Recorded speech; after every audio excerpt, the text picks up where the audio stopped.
Golden Opportunities is paid for by Elder Productions. Hello, I'm Lori Steiner. Welcome to Golden Opportunities. Today, having issues inhaling and exhaling will help you breathe easier. Then, interest rates are going up. We'll get down to business about protecting your bonds. We'll offer time-conscious tips to get the most out of your doctor's appointment. Plus, we'll go behind the scenes at a Northeast Ohio magnificent mansion. And we'll work out how you can keep working after retirement. It's time to get GOing, so pull up a chair and join us at our kitchen table for Golden Opportunities.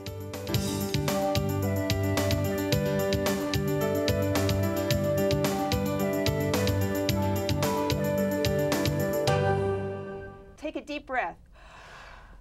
Sounds easy, right? But for many, breathing can be a bit of a bother. Dr. David Rosenberg has joined us in the UH Broadcast Center to offer advice on alleviating respiratory issues. Dr. Rosenberg is a pulmonologist at University Hospitals. Welcome to our show, Doctor. Well, thank you very much. So as we age, are we all at risk of increasing respiratory problems? Without question. I mean, there are two basic components of lung function.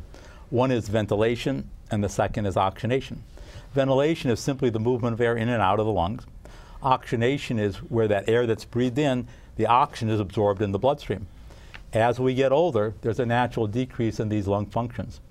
When you combine this natural decrease in lung function with patients who have chronic respiratory problems and by nature decreased lung function, these patients are particularly at risk for problems as they get older. Okay, so how do you help them? Well, there's a lot of ways, but one is pulmonary rehabilitation. This is a comprehensive program where different kinds of components are added to this patient's therapies to help their pulmonary reserve, to increase it. The different components are, first, exercise training, not just to improve their strength, but their cardiovascular fitness. The second is healthy living, better nutrition, stopping smoking if they are, hopefully they're not, and just the importance of exercising regularly. Then we teach them about their medications, the importance of the medications and how to use them. We teach them knowledge about their disease so they can ask their doctors better questions. And then unfortunately, a lot of these patients with chronic problems have a lot of stress related to their chronic disease. Yeah, I would imagine that. Absolutely, we want to help them with that. Okay, and so what kind of results have you seen from this approach? Without question, major positive things. A decrease in symptoms, less shortness of breath. They don't use their physician services as much, and they aren't admitted to the hospital as much. Okay, sounds like it's a success, but you've also expanded this treatment option, so tell us about that. Right. I mean, traditionally, pulmonary rehabilitation has been geared to outpatient care, but there's a whole segment of population of patients with chronic respiratory problems. They're admitted to the hospital, get better, it's time for discharge, but they're not capable of living by themselves because of their decreased reserve. We're earmarking this segment of the population. UH and Hoosier Medical Center has partnered with Menora Park Center for Senior Living in Beechwood to create a subacute cardiopulmonary rehab center. And in fact, I should mention that the rehab specialists at Menora Park and the nurses are terrific. And there are only a handful of these programs in the country. This is the first one in Ohio. Wow. Okay, so what's the goal? The goal is to make patients feel better, improve their respiratory reserve, improve their oxygenation and their ventilation, and to make them independent at home so they can live at home. Okay, so it's sort of a bridge program between hospital and at home. Absolutely. So what happens when they do return home? Well, we want to build upon the gains they've achieved from the program. And this can be achieved by connections with home care services, physicians who are understandable of their disease state and the importance of pulmonary rehabilitation, and obviously connections to allow them to exercise and continue training as an outpatient. Okay, and keep that good work going. Unbelievable. Keep them out of the hospital. Unbelievable. Huh? We think that this segment of the population will be majorly benefited by this program. Great information. If you have pulmonary issues, University Hospitals has a pulmonary program in place to help. My thanks to Dr. Rosenberg for sharing this information, which will allow many patients to breathe easier. Learn more by calling the Center for Lifelong Health at University Hospitals at 1-844-312-LIFE. That's 5433. Or visit their website, www.uhhospitals.org/lifelong health. Next, bonding benefits. But first, this Memorial Day weekend, we pay tribute to all those who died serving our country. But this holiday originally honored only those who perished in one particular war. Which war was it? A, the Revolutionary War, B, the Civil War, C, World War I, or D, World War II? We'll reveal the correct response when we return. Hilltop Village Apartments is retirement living at its best. Residents enjoy a wide variety of activities and living services with all large first-floor apartments, private screened-in patios with beautiful park views, daily dining room meals, free laundry facilities, 24-hour staff, and so much more. Enjoy safe, comfortable independence at a very affordable price. Call today for a tour and learn how you can get your first month's rent free. Hilltop Village Apartments, retirement living at its best. Proclaimed as a holiday in 1868, Memorial Day originally honored those who died in the Civil War. After World War I, Memorial Day became a day to commemorate all those who died in American conflicts. What goes up must come down, and right now interest rates are rising. So does that mean your bonds values are falling? Jim Lineweaver is here with the ins and outs of these ups and downs. Jim is a certified financial planner professional with the Lineweaver Financial Group. Welcome back to the show. Good to see you again.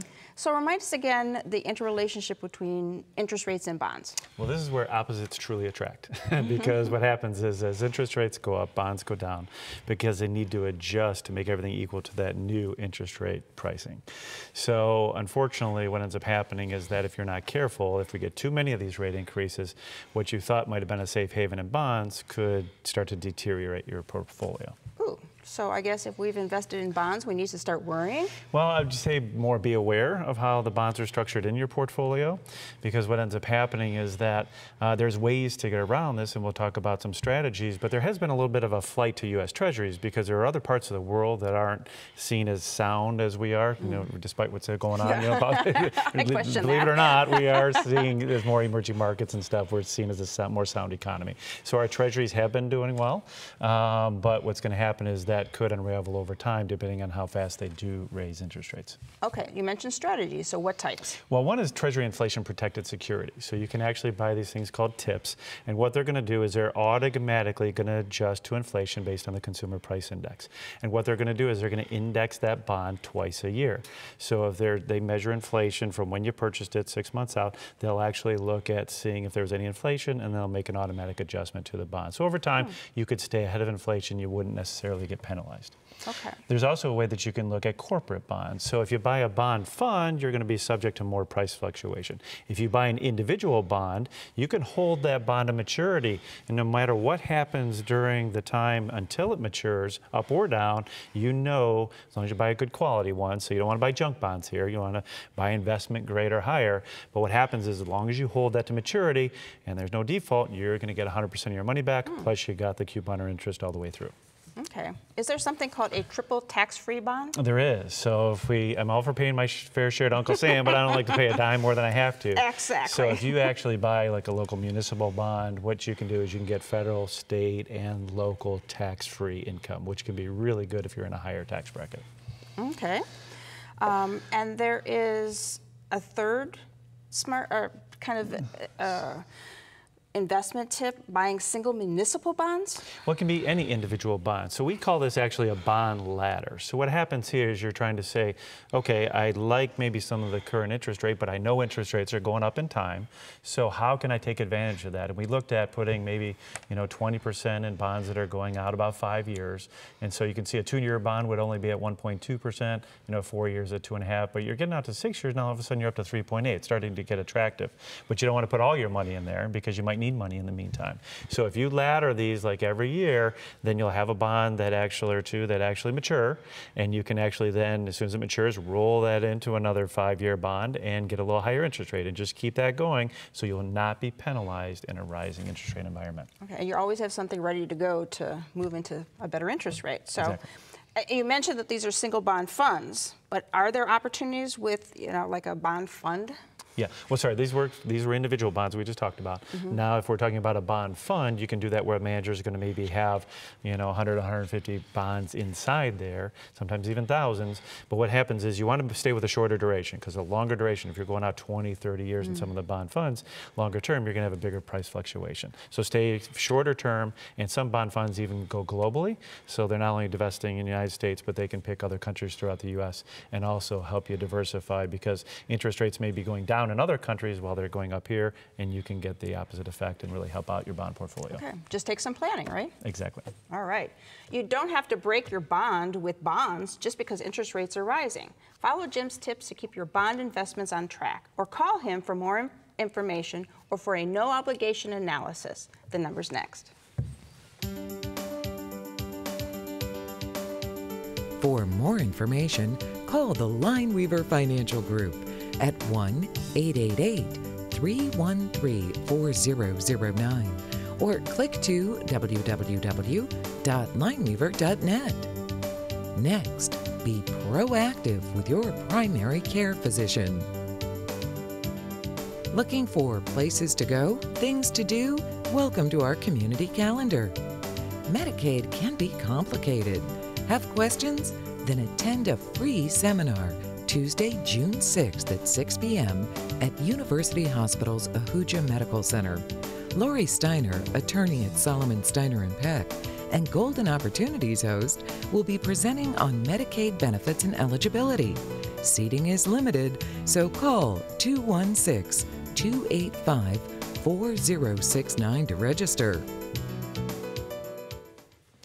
Time is running out. Act now. Don't miss this once-in-a-lifetime opportunity. No, we're not talking about a great gadget to buy. We're talking about your appointment with your primary care physician. You only have a few minutes, and you need to make the most of them. Nancy Martin is here to help.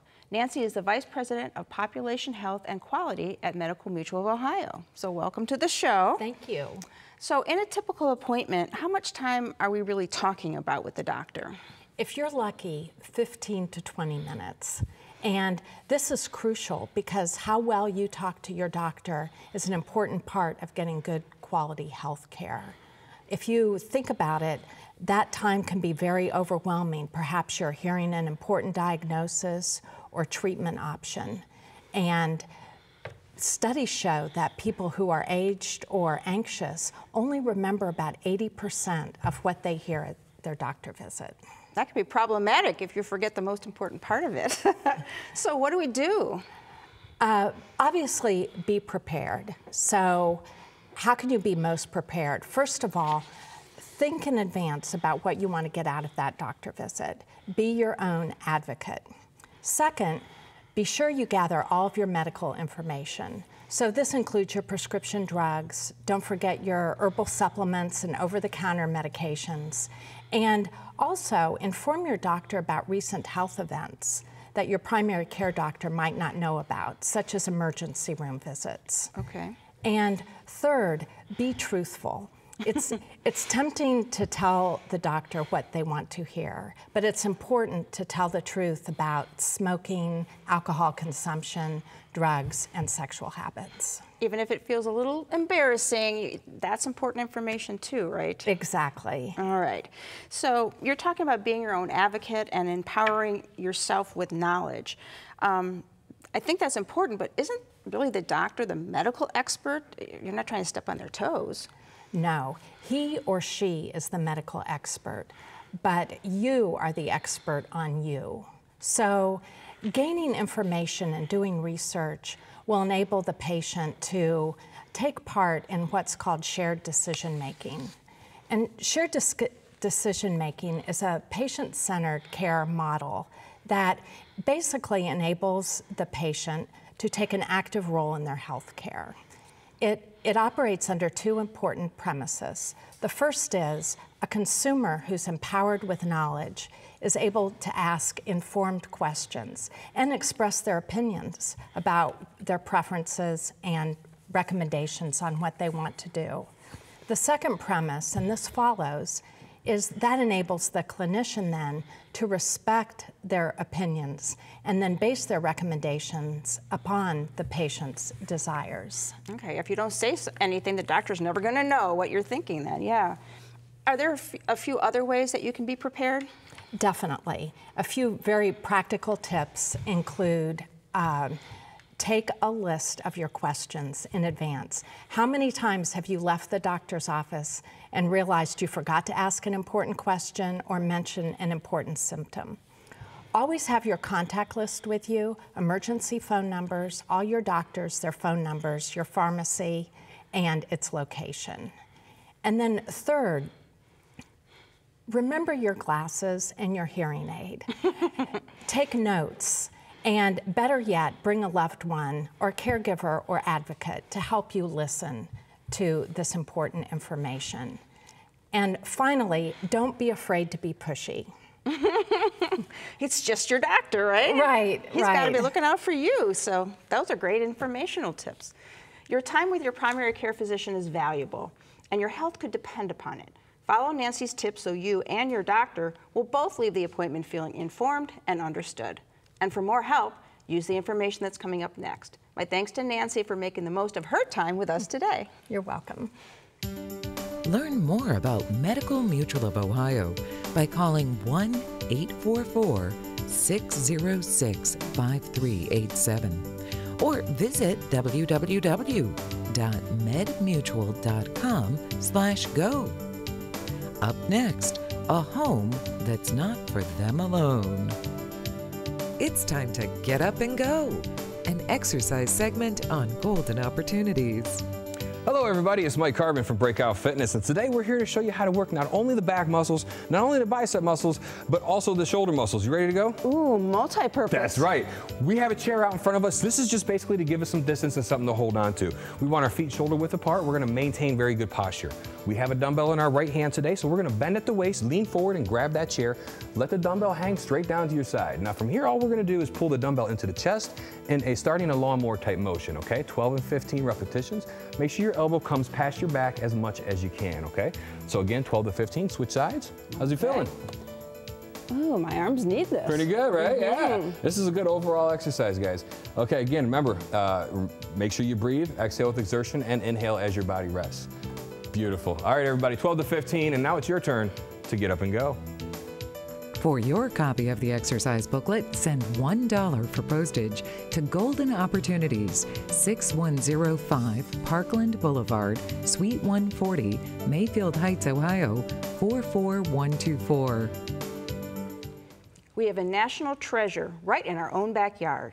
It's time to take a tour of the place where the rubber meets the road in connecting and contributing to the community. And Gail Marie Ford is our guide. Gail Marie is the Vice President of Outreach and Communications for Stan Hewitt Hall and Gardens.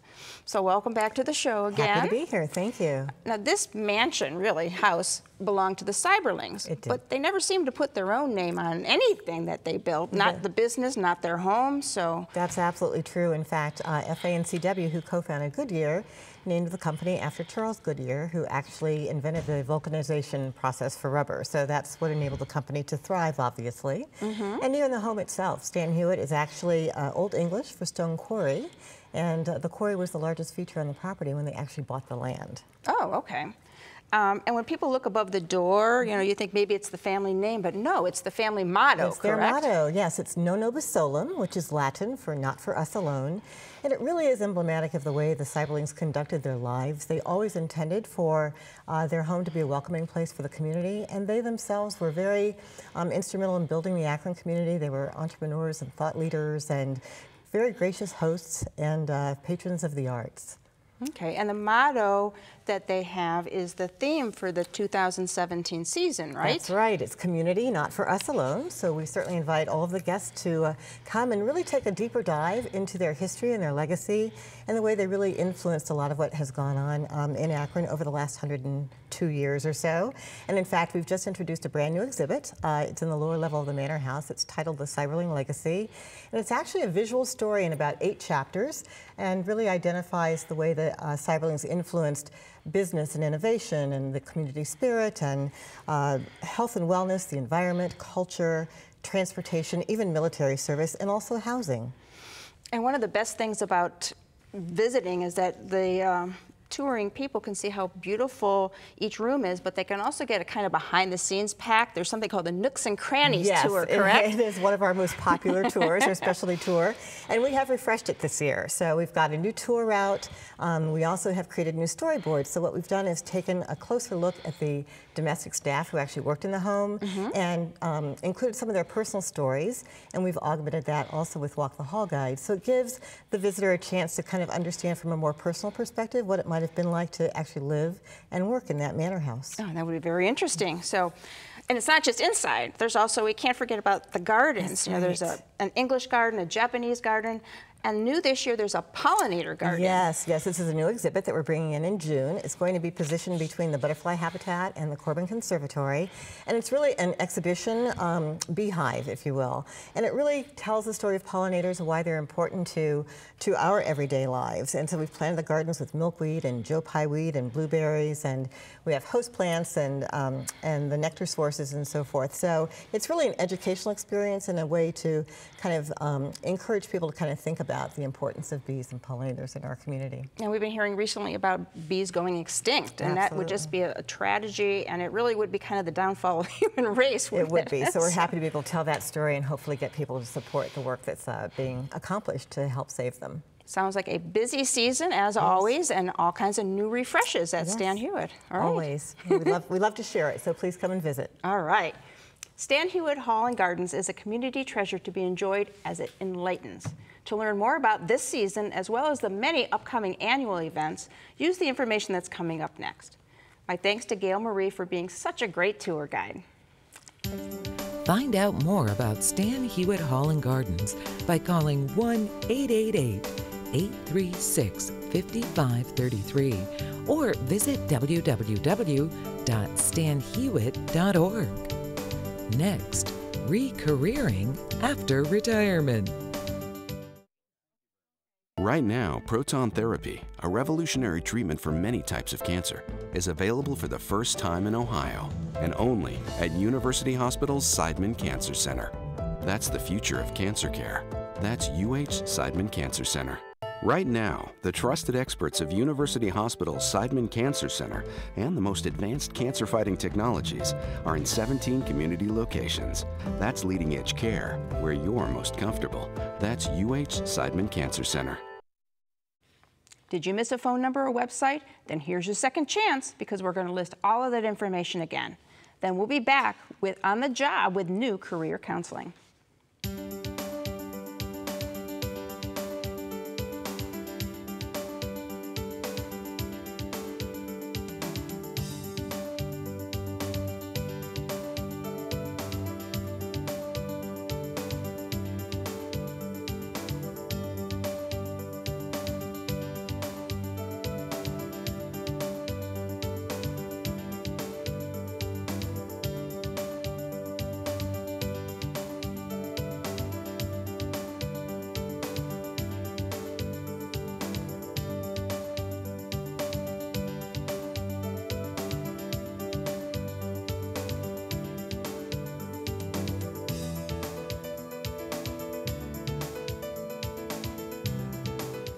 So you finally retired from your job.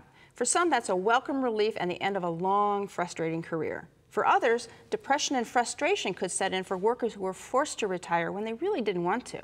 For still others, the loss of their job with rising healthcare costs could mean financial ruin. Here to discuss some help for job seekers is my law partner, Mike Solomon. Hi, Lori. Hey there, Mike. So what words of encouragement do you have for job-seeking retirees? Well, you know, let's say, as you mentioned, that you were retired voluntarily or involuntarily, and you can now live on your own, and you don't have an economic problem, or maybe you need a little extra money, or you can start looking for a job that is more than just a job. Maybe something you've always wanted to try, but you didn't have an opportunity. You might have to step out of your comfort zone a little bit, but you know, trying something new, something that's really interesting to you, can invigorate you, help your health and your physical well-being. There have been studies that actually show that people work in their 70s or 80s or even 90s, they live longer and are healthier than their peer group. So it's something to consider. Wow, I thought retirement was the good thing for living longer. Are there issues related to this re-careering? Well, the first one, there's age discrimination out there. Obviously, when you're older, it's harder to find positions. It's just the way it is. So that's number one you have to face. And then, but you know, what you need to do when you look for a job as an older person, you need to focus on your accomplishments, what you've done over your career. Also, maybe you have some supervisory skills that other people don't have, or you're good at mentoring people and decision making, all those things that maybe a younger person wouldn't have because they just don't have the experience. So that's what you should look at. And there's also, you know, if you want to start somewhere, there's a website, hopefully it'll be on the screen. It's www.workforce50.com. That's one place. Another one's www.retirementjobs.com. I always hate this part, /Ohio/city/Cleveland, but you know, you can find it, and that'll be a helpful place to start. All right. Any suggestions for types of jobs to consider? Well, you know, there are all sorts of types, and these are just some. Not everyone doesn't fit everyone. You know, one might be as a writer, especially let's say you're an English teacher, or you have a lot of writing skills. You know, helping write a manual, an employee manual, or a manual that a company needs for helping marketing their products, or maybe you want to write something, a how-to guide on how to do certain things. There's a teacher. Maybe you want to teach at a university or a community college. A lot of times you teach courses there. It's a really fun thing to do. I've done that. You know, you can be a consultant. You have experiences in a certain area. You can consult people who are in that area. That might be another thing. If you're good with numbers, maybe you want to become a bookkeeper or help people with their tax returns, that sort of thing. So that's helpful. Or even a simple thing of helping people with their checkbook, or if they still have checkbooks nowadays, but you know, to balance them, to figure out what they've got and what they've left. So they're also great ideas. Yeah. All sorts of things, huh? That's right. All right. If you want or need to work after retirement, use your imagination and find your passion. Not only will you make some money, you're going to have fun while doing it. For more information on this topic, pick up the current issue of Boomer and Beyond magazine, available free everywhere, or give Mike a call at the number coming up next. Call Solomon, Steiner, and Peck at 1-888-236-5173 for more information, or to schedule a speaker for your organization. Or log on to www.ssnplaw.com. Thanks for joining us. Until next week, please remember to make the most of your golden opportunities. If you'd like to join our kitchen conversation, visit our website, www.goldenopportunities.tv. Like us on Facebook. Call us at 440-742-GO-TV or email us at kitchen@goldenopportunities.tv. We'd love to hear from you.